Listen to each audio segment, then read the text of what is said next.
সামনে তো রমজান।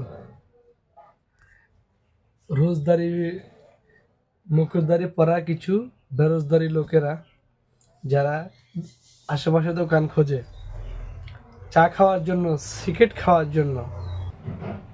এবার তো একটু ভালো হরে ভাই, তোরা সারা 11 মাসে খেয়েছিস, একটি মাস না খেলে কি তোদের হয় না?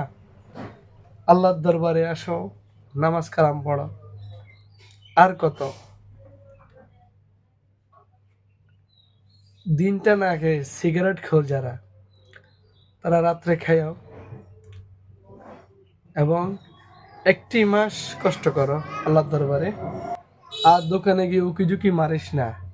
দোকান খোলা থাকবে কিনা দেখবি, এবং কি চা খেতে যাবি, পান খেতে যাবি, সিগারেট খেতে যাবি। এমন কি হয় এই খানাটুকুতে রোজা রোজা ভেঙে ফেলিস? কি দরকার, কি প্রয়োজন? আল্লাহ তাআলার কাছে একটু কষ্ট কর, আল্লাহ হয়তো ভালো কিছু ইনশাল্লাহ দিবে, হয়তো না ইনশাল্লাহ দিবে। রমজান মাস